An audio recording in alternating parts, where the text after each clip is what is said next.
Welcome into Bills Postgame Live. We are presented by the divorce and estate planning law firm of Wesley, Clark, and Peshkin, Maddy Glab, alongside Bills legend Steve Tasker. And the Bills will lose their first game of the 2023 season.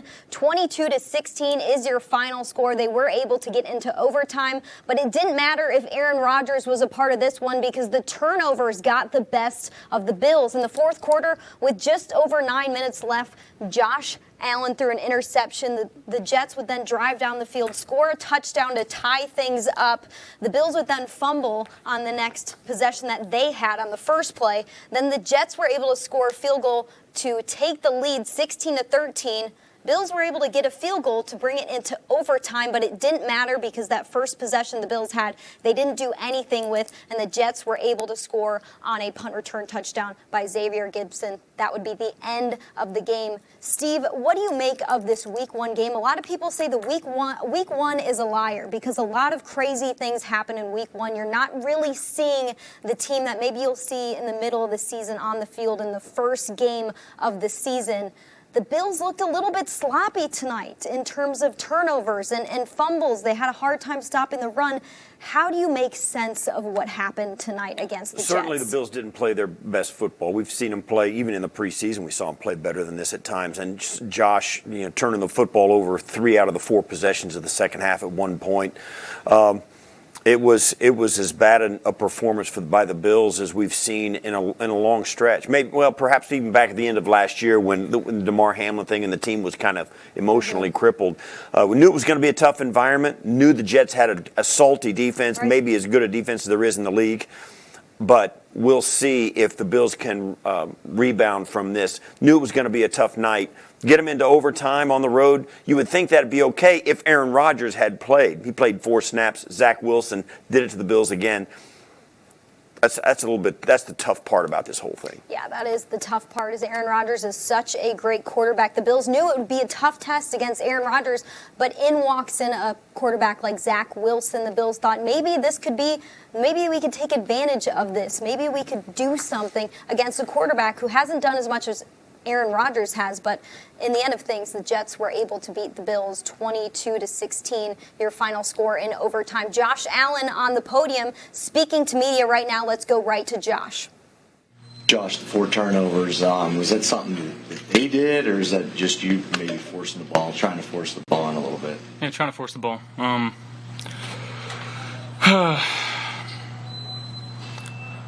Yeah, same shit. Same place, different day. How do you fix it?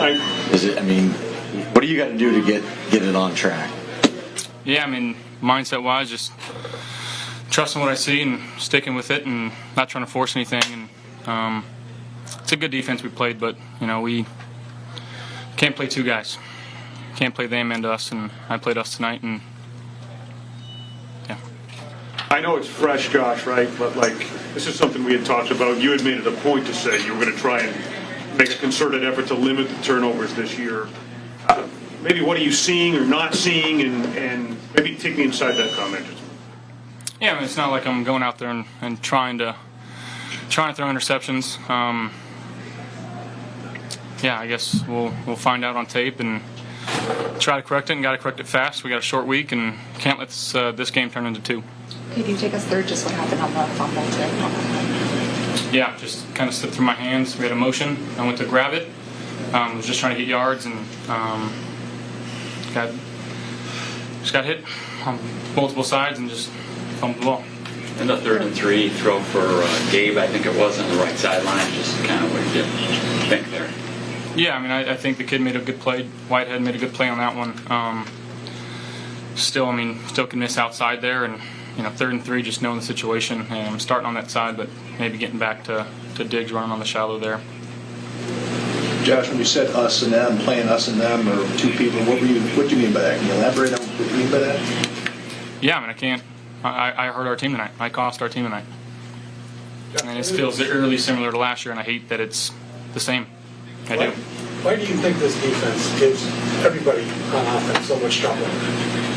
I think their pass rush does a good job of disrupting things. I think they play smart defense. They don't do a whole lot. They're not overcomplicated. I think Mosley's a good player in the middle. they caught the ball a few times tonight, and it's on me. Josh, when you say you're really similar to last year, I know this was such a point of emphasis.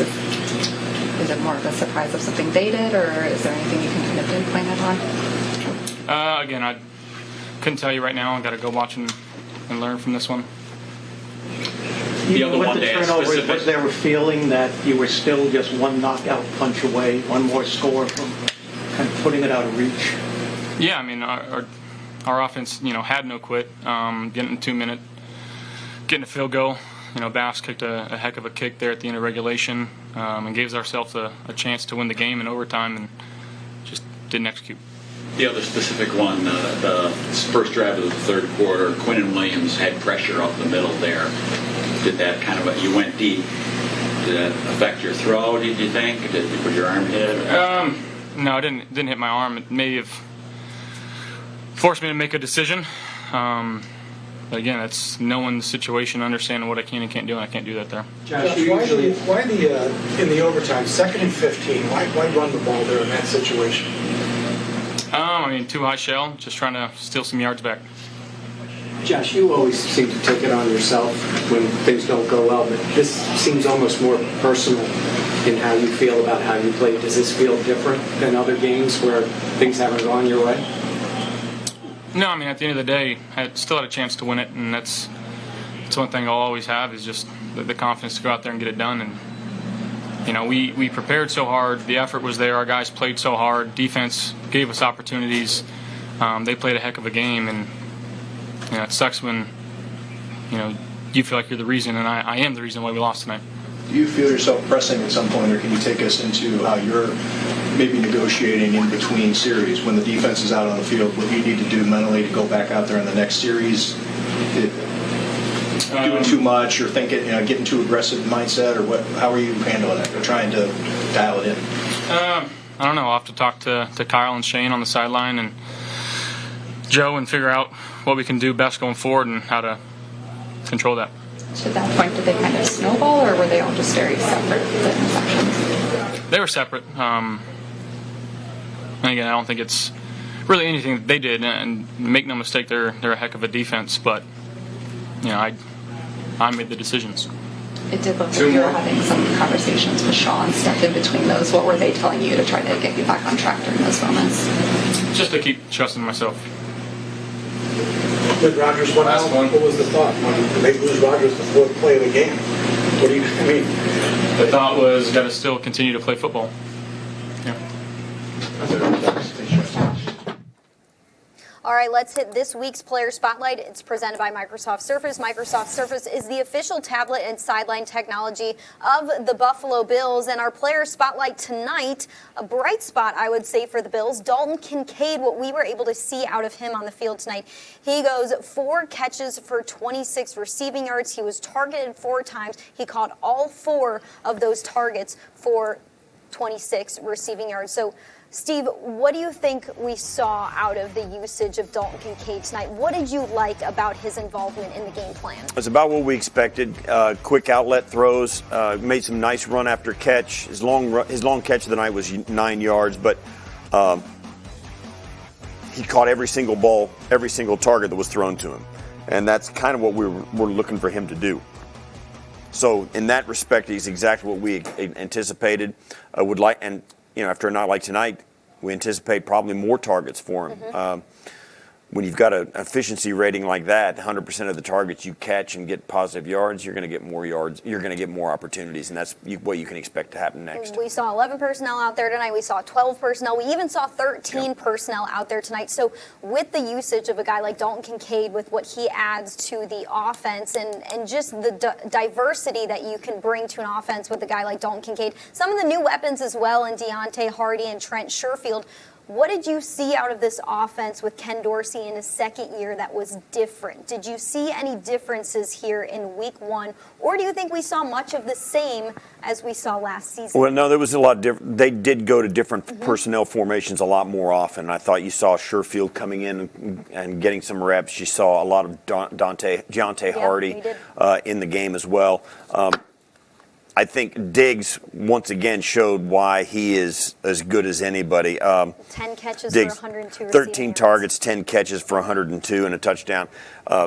He continues to impress. Comes out, catches the first ball right out of the gate. Made a couple of catches that were really impressive. Just little 8 or 10 yard slant routes that were stuck right on his body with a guy hanging all over him, and he still makes the catch. Really impressive. Garrett Wilson for the Jets, same thing. That's a guy that's coming on as well. You saw him, both those receivers, be the lead dog for their teams, and you can expect Steph Diggs to continue to do that. But I think the story of the Bills' offense and how it changed is in the different people they have used and were using. I think some of it, particularly the 13 personnel, was them trying to handle those guys up front. Now, the Bills' offensive line didn't get overwhelmed, but man, oh man, were they a handful. And they had guys getting bull rushed back in, and Quinnen Williams was the absolute difference maker for the New York Jets defense. Yeah, let's dig a little bit deeper into the battle of the trenches, specifically the Bills' offensive line against the Jets' defensive line. We knew this would be a big storyline heading into this matchup because Quinnen Williams had 12 sacks last year. He had 3 against the Bills in 2 games. They get a lot of pressure, that defensive line. Carl Lawson was inactive tonight, but you still saw a lot of other defensive linemen for the team because they rotate through quite a few, just like the Bills do on the defensive line. They led the NFL in quarterback hits last year with 121, so you knew the pressure was coming. How did the offensive line do with that pressure? Because at times, I mean, Josh threw 3 interceptions. He faced pressure on some of those interceptions. Mm-hmm. So how do you think the Bills did on the offensive line, knowing that pressure was coming? Did you feel like they held up at times? And of course, at times that pressure is going to get to you no matter what type of team, what type of offensive line you have. The only interception that really you can say, wow, okay, I get it, was the Whitehead interception on the Gabe Davis corner route where Gabe kind of just bent it, didn't give him a wiggle at the top at all, and Whitehead could plant and kind of drive on the ball. The 2 long interceptions were the first was basically a punt. On a 3rd and 8, he tried to go deep. They caught it inside the 10-yard line, and you'd almost take that as a punt. The one that really hurts, too, is the bumbled snap that he came in, tried to pick it up, runs in, and then Williams or one of the defensive linemen knock it out of his hands, and it's a turnover right there as well, which turned into the 3rd turnover in 4 drives. So the one play was a really good defensive play. The others were Josh putting it up for grabs or the fumbled snap that turned into a turnover as well. Those kind of plays, man, you stack those on top of each other, and you can't win games it doing spells that. Out trouble. You for cannot win. Offense. You cannot win when you turn it over 3 out of the 4 possessions up to the point in the second half. Yeah. To start the second half, the Bills go interception, punt, interception, fumble, and then field goal to bring it into overtime. But you spend an entire second half either punting the ball or turning it over. Your hopes of winning a game go out the window. They did that with the lead. Make sense of anything. Yeah, they did all that with the lead, and that it was. It was. It's tough to hold on to a lead when that's how you're playing on offense. And it gives the Jets continue to have hope. It gives them hope. It gives them some momentum. Mm-hmm. They start to rally around it. The crowd gets back into it, and now you're back in the same 9-11 atmosphere that you were trying to work your way out of with a 10-point lead going into halftime. All right, Leonard Floyd was in the locker room answering some questions after this one, so let's go over to Leonard and hear what he has to say. From my perspective, the offensive lineman had cut away. And Aaron, he still had the ball.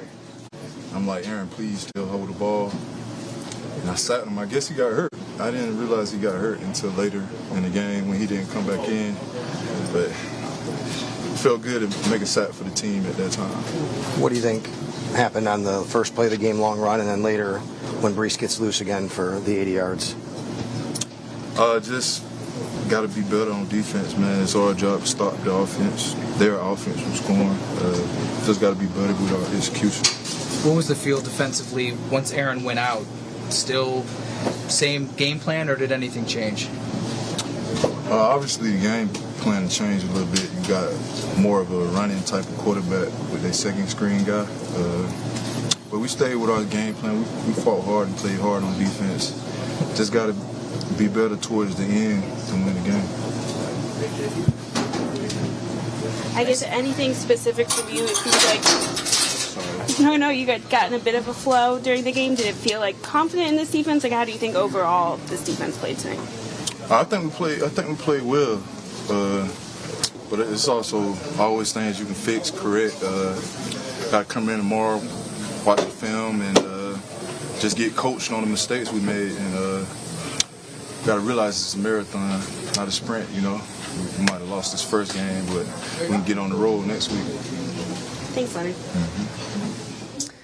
Okay, we know Aaron Rodgers went out of the game pretty quickly. There are only 4 snaps out of him. We have an update from Robert Saleh, the Jets head coach. He said after the game, the MRI is going to confirm what we think is already going to happen, but it's not good. They're ruling it an ankle injury. We will see what the case is, what the deal is with that MRI once he gets that. Not good news there out of the Jets from what Coach Saleh said to reporters after the game. Chris Brown is going to be a part of the show this year. He ended up taping a segment after this one, going into what the Bills' offense struggled to do on offense. So let's hear a little bit more from Chris. The Bills were second in the league in 2022 with 27 turnovers. On Monday night, that problem cropped up again as Josh Allen committed 4 turnovers, including 3 interceptions and a costly lost fumble late in the fourth quarter, which gave the Jets a late lead as New York came back from 10 points down to take the lead. Buffalo tied it in overtime, but ultimately it was a lack of execution from the offensive line as they simply could not handle the Jets' defensive front. Josh Allen with some costly errors. He put the game on himself, but ultimately 13 of the Jets' 22 points in the game come off turnovers, and it was eerily reminiscent of games that the Bills threw away last season to the Dolphins, the Vikings, and one other. The Jets scored 13 of those 22 points off turnovers before Xavier Gibson took the 65-yard punt return to the house for the game winner in overtime. Buffalo's got to regroup here on a short week, and they've got to clean some things up on that offensive line. Josh Allen, who talked all offseason about being more conscious of not making foolish decisions and ill-advised throws, has to clean up his game fast heading into week 2 for the home opener against Las Vegas. All right, that was Chris Brown with more on the Bills' offense, and I want to continue further about what he said about what Josh Allen talked about during the offseason. He spoke at length about taking care of the football, how he knew he didn't do a good job of that last season. He led the NFL with 19 giveaways, not a stat that you want to have. And when Josh goes into the offseason with things to work on, the next season, we have always seen improvement. Whether it's completion percentage, whether it's understanding the offense, understanding the NFL, whether it's being better with his connections with guys, we've seen him work on specific things in the offseason, and when it hits that next season, we have always seen improvement. It is just week 1. I'm not ready to throw that out the window yet. I believe that he can improve on this stat. Maybe week 1 is just a bad game for him. And there's nothing like a little bit of fire under you to really correct the problem that you have. I want to throw this out there, too. Since 2021, when Josh has had 0 giveaways, the Bills are 8-9, and they averaged 32.4 points per game. When Allen has 1 giveaway, the Bills average 28.6 points per game. You're seeing these numbers drop off a bit. When Josh Allen has 2 or more giveaways since 2021, the Bills are 5-4 and average 24.6 points per game. When Josh Allen gives the ball away, the Bills are not as good on offense. Of course, they're not as good on offense when he gives the ball away. But this has been a problem. Last season, he led the NFL in giveaways. He said he wanted to correct it. Here's week 1. We haven't seen that yet out of Josh Allen. I would expect more out of him in the coming weeks because we know the type of worker he is at practice and behind closed doors. Yeah, it's strange because one of the things we have seen from Josh has been kind of the way he has operated ever since the first day he walked in the door as a Buffalo Bill draft pick. He has gotten better in every area of his game, and he has committed himself to knocking things out of his game. In fact, early on in his career, when there was still some doubt as to how good he could be, was he going to be the guy that the Bills could depend on going forward, you still saw incremental, even casual fans could see incremental improvement in his game. This turnover thing has been the one thing that has followed him throughout. Yeah. And some of it is because he's Josh, and he's going to try things nobody else can try. He can make throws. He'll try and do some things. Even the touchdown throw to Diggs today was one of those off script plays. But it is the one thing that has followed him, and he has continued to acknowledge it. Right.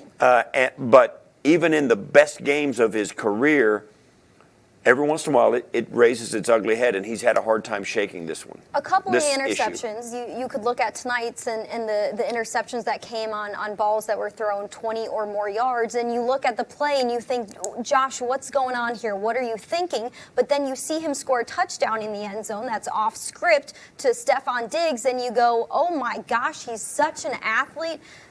We're so happy he's a part of this team. Nobody else can do stuff like this. So how do you toe the line with a player like this who's one of the most athletic players in today's NFL? But with that, you get some of those errors, you get some of those interceptions. How tough do you think of a job it is for a guy like Ken Dorsey and even Sean McDermott to toe that line of Josh, be you, but also reel it in at times? Yeah, I think that's the tough balance. That's what you always look at with guys. I mean, running quarterbacks, you want to say, don't take any hits, throw the football out of the pocket. Then when they make it, they win a game by running with the football. Mm-hmm. Same with Josh. You're struggling, whatever, but then he puts his cape on and makes some unbelievable throw where nobody else should be throwing the football. It comes through. He makes a play that wins a game or keeps a drive alive. This is always going to be part of Josh's game, I think. I think we're going to have to resign ourselves to this. Sometimes it's going to cost you games. It cost him tonight. It cost him a game tonight. It cost him in 2 of the 3 losses last year. It cost them. In all 3 of the losses, they played a role. So some of it you're going to have to live with. But I think the one thing you have to remember as well is most of the time, nobody cares. Yeah. Games like this, it's the central issue of why they don't win. But in, like last year, 13 games last year in the regular season, it was the reason they won. Yeah, and he led the NFL with 19 giveaways, but they still won 13 games, 14 total, if you're looking at the playoffs there. We'll see if he can clean it up come week 2 and beyond. We know he's going to be working on that on this short week ahead of week 2 home opener against the Raiders. Dion Dawkins was in the locker room after this one. We talked about the pressure that the Bills' offensive line faced with that defensive line of the Jets. They are so good. So let's hear from Dion to hear what he has to say about that pressure that they faced tonight. Dion, what's your message to the team on how to handle and respond to this week 1? Just go back home, short week, flush it, let it go, and we're on to new things. It's 1 loss, it's not 2, it's not 3. And the type of guys that we have, we're not going to let this define us. And we have good dudes. We have great athletes, and I'm rocking with the Buffalo Bills, man. 716 is serious, so, it's us against the world. It's us against us. And I choose us. How have you handled that differently from early in your career to now, just a tough loss and understanding that it's a week-to-week league a little bit more as a veteran? Wins and losses, man. The last time I remember is you don't have to be undefeated. It's just the way it is. We would love to win them all. We would love to score 1,000 points every game, but it's the NFL. It's the hardest game in the world. You win, you lose, you have good plays, you have bad plays. You just hope you have more good plays than bad plays when the clock hits 0. It's just the way it goes. You don't got none? I have some fans. Thanks, Dion. Yeah, you're welcome. Connor. All right, that was Dion Dawkins talking to reporters in the locker room. And Steve, I want to ask you about the rushing offense of the Jets. Breece Hall was back. He started his rookie year and seemed to be somebody who could have won Offensive Rookie of the Year last year. That went to Garrett Wilson. But in tonight's game, he has 10 rushing attempts for 127 rushing yards, averages 12.7 yards a carry. That is a ginormous number for a running back. The Jets have 172 rushing yards. The Bills were a top 5 team against the run last year. They allowed 104 rushing yards per game. They go well over what they allowed last year with 172. Why was the defense having such a hard time stopping the run, specifically against a player like Breece Hall? It was run fits, and whenever that happens, they had guys at the line of scrimmage, but they had some guys that were struggling, not just struggling to get off blocks, but somebody would get caught and get blocked and not be able to get to their run spot, and it was right where Breece Hall wanted to run.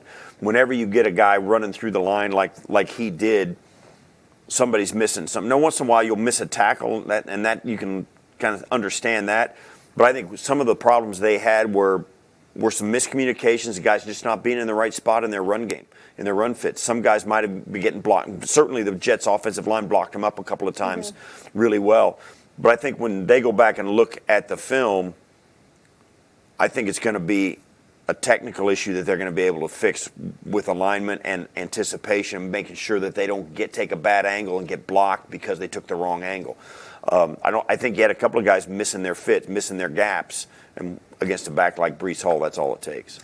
And stuff like that can happen week one. We've heard defensive players say with the tackling that we don't do in training camp and the 3 preseason games that we do have, which is down from years past, it takes us a little bit longer to kind of get into tackling form, being in those run fits, being where you need to be. So we'll see if that improves over time for the Bills in week 2. When Zach Wilson came onto the field, defense and probably the fans watching are going, all right, here we go. The defense is going to have their way with the Jets offense because of a quarterback like Zach Wilson, who has not had as much success as a quarterback like Aaron Rodgers has. But they went in there and they ran the ball successfully, they ran the ball efficiently, and they gave the Bills a hard time against the run. Sean McDermott on the podium, we want to get right over to him. Obviously didn't play our best game tonight. We made it honestly pretty hard on ourselves. When you turn the ball over 4 times, it's hard to win in this league, and you're playing 2 opponents, the one on the other sideline and yourself, and that's what we did tonight. And that's not the right formula to win games in the NFL. All 3 phases, right? So you got to play complementary football, and we didn't do that either tonight. So we got to make the adjustments we have to make, and get ourselves ready in a short week here, going forward. Sean, it's it's kind of become a trend that their defense has really had its way with their offense. Can you explain what they do so well that gives Josh so much trouble? No, I give them credit. They've got good players in terms of, and they fly around. They play fast. They don't do a lot schematically, but they play fast. They know their assignments and do a good job. So give them credit. At the end of the day, they won the game. But when you turn the ball over 4 times, again, that's we beat ourselves too. Josh had talked about Sean in the offseason making an effort to limit turnovers, and he expressed frustration and pointed the finger at himself in here, as you probably would expect, with some of the decision-making, throwing into coverage, that sort of a thing. I know you haven't looked at the film yet, but can you at least diagnose some of that and ID what might be going on there? Yeah, I mean, he knows he can play better. I know he's capable of playing better. He's capable of playing smarter as well. And he's got to do that for us to, number 1, stay healthy, and then number 2, to take care of the football. He's more than capable of doing that. Coach, even with the turnovers and stuff, you're still right in the game. It's eerily reminiscent of the games last year where you have to actually help opponents beat you. Like, that's the only way teams can beat your guys, if you guys help them. And I know you said that at the top, but we've made it hard on ourselves, right? Not setting ourselves up with good field position, and then helping them with good field position. Usually when you turn the ball over, it's very rarely you're not pinning them down a whole lot, right? So it's the whole formula of all 3 phases feeding one another and setting each other up. And go across the league. I don't know the stats this past week, but week 1 in the NFL. Tell me who lost a turnover battle and won, right? In this case, we lost 4-1 on the turnover end of things. So, look, it's an entire team. It's not just one person. It starts with us as a coaching staff and making sure we're putting the players in the proper position and then taking care of the football. I thought we did some good things tonight at times, and then there's other times where there's just too much handing them the game at times. Was there After you had pinned them down at the 4, they go to 3 tight ends. Was there any consideration to go into base defense? I know you used the big, brought Tyler in bigger, a little bit bigger. Yeah, we were out of our gaps there on that long run. We had an 8-man front defense, but we were misaligned a little bit there, and it's something we'll learn from. John, in overtime, you got the penalty to start the drive, and it's 2nd and 15. Why a running play in that situation? To put you in a 3rd and long there. Yeah, I really felt like most of the night our first down efficiency wasn't great. We were off schedule, and when you're against a good defense, it's hard to come back from being off schedule. You got to stay on schedule. First down efficiency is important, so you stay ahead of the chains and into favorable 3rd down or 2nd down situations to set up a 3rd down. So you stay two-dimensional and as an offense, and that's where it's harder as a defense to know what you're about to do. But when you're off schedule and you're in the gun and you're in the drop back game, that's an unhealthy thing, whether you're running or throwing. And obviously the goal was there to get more than we got out of it in that run in particular, but just not enough on schedule offense. Sean, in the preseason, there were special teams issues in the preseason. I understand the personnel is different, but how much of a concern is this a trend as opposed to just one bad cover tonight? Yeah, no, it's a concern. I have confidence in those guys and coach, and I just didn't feel like we were populated enough down there. There just wasn't enough bodies down there on that last one I'm talking about, and give them credit. That was a good return, but not enough population around the ball, probably more than anything. It's the first game of the season. It's Monday Night Football. There's a lot of anticipation. It's Aaron Rodgers, and then it's not. Did that change anything from your perspective? Obviously, the fans had a different reaction, but when he leaves the game, does that factor in? How does that change? Oh, yeah. I mean, with all due respect to Zach, they're 2 different quarterbacks, just from experience alone, right? So, and that's when you're saying, hey, we're up 13-3, I think it was at halftime, and you're saying, take care of the football, be smart, and we weren't smart. And again, you shoot yourself in the foot, it's hard to win games. When you mentioned knowing that Josh is capable of playing better, and how this has been an ongoing conversation, just with turnovers and stuff like that, when you're then having conversations within the game, what are those like what you're telling him on the sideline of each game? Well, I mean, I'm telling him we got to be smarter, and he knows better, and can't do that. And the coaches are doing the same. And listen, he's hard on himself. You guys know him. He's hard on himself. He wants to win, and sometimes that's what at times gets the best of him, right? And so just taking what the defense gives you, and that's a good defense again. And they make you, when they play the way that they do, they make you do things that you don't want to do, but it can't be to that extent like it was tonight. So we got to learn from this and bounce back on a short week here. Sean, going back to the punt that led to the game-winning touchdown, looked like you had the coverage going right, but the punt came off to the left. What was your perspective on that? Yeah, I think the punt ended up in the middle of the field, somewhere between the hashes, if I'm not mistaken, or around there. That's not usually a good formula when the ball ends up down the middle of the field, so we'll have to look at that and, look at it on tape and know specifically. You never want the ball usually kicked down the middle. You usually want it, outside the numbers, either sideline. Sean, was there any consideration to kicking the ball in overtime given the rules? Yeah, I mean, we always think about, hey, different things. Regulation, obviously, or regular season is obviously different than the postseason now, and but we had an opportunity to go win the game, and we didn't get it done. Sean, what's your message to the team now? Yeah, we've got to learn from this. It is, like I've told you guys, it's one game. But we have to learn fast because it's a short week in particular. Get their bodies back and their minds back, ready to go at home this week against a good football team. And but we've got to learn from this. We talk about it a lot, and it's hard to win in this league when you turn the ball over 4 times. You talked about Josh being hard on himself, and he talked a lot this offseason about wanting to make better decisions and not turn the ball over. How do you kind of make sure this doesn't become a trend or he doesn't get too in his head about nights like tonight? Well, it's a journey. It's a long season in the NFL, and unfortunately sometimes you have to be reminded of these things, and it hurts with a loss, right? And so, I mean, it's a constant constant reminder of during the week of, hey, take care of the football, take the football away. That wins games when you do that, and or in this case, it loses games. So we just made it awfully hard on ourselves tonight. Sean, do you ever? I mean, it's one game, right? I get it, and he's been resilient with some adversity. And you ever worry about his confidence? Sure. Yeah. I mean, everyone mentally is up and down. It's like I said, the journey of a season. So he's just. I mean, he's an extremely competitive young man that wants to be the best, and so. He's just got to use what he has around him, and I thought the drive at the end was phenomenal, right? And the end of regulation there was phenomenal. I mean, with just the rhythm we were in, the throws he made.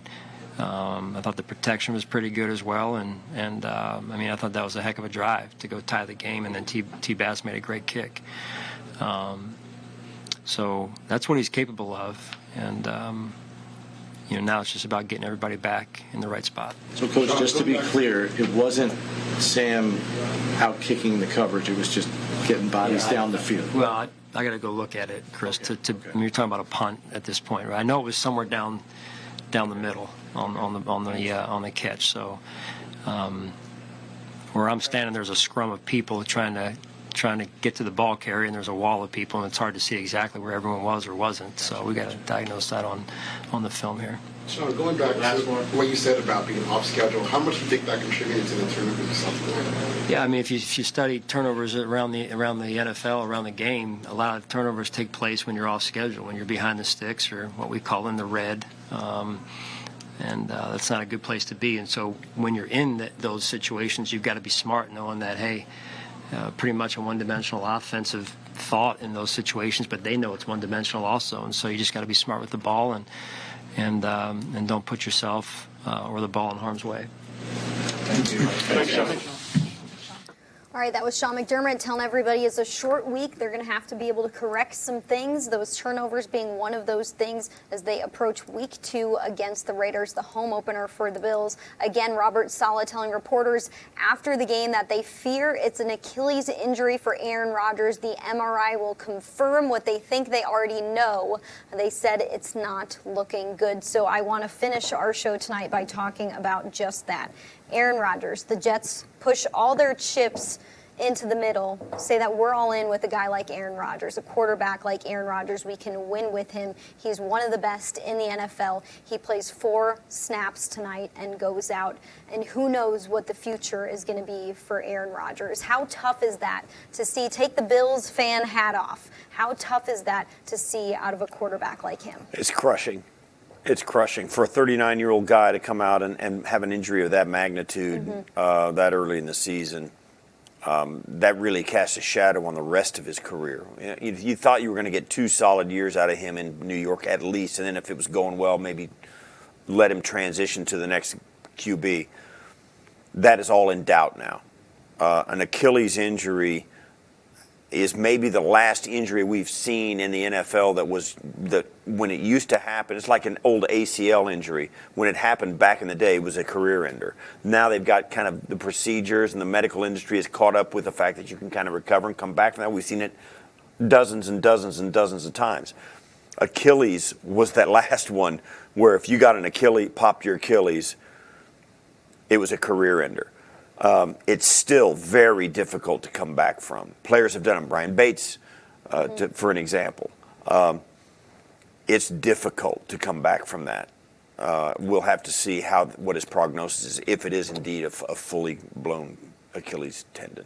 Yeah, so we'll wait to hear the news on that MRI that Aaron Rodgers will get. Reports are saying that he's going to be getting that MRI tomorrow, so we'll definitely have you covered with that. Speaking of that, One Bills Live tomorrow from 12 to 3, where you guys will be talking about the game and more, wrapping up week 1 in the NFL, talking about some of the games that happened on Sunday as well. But for us, you can catch a longer version of the show on MSG tomorrow and Wednesday, and we'll be back next week after the game against the Raiders. We want to thank you for watching Bills Postgame Live, presented by Wesley, Clark, and Peshkin. For Maddy Glab, for Steve Tasker, I am Maddy Glab. We will see you guys next week.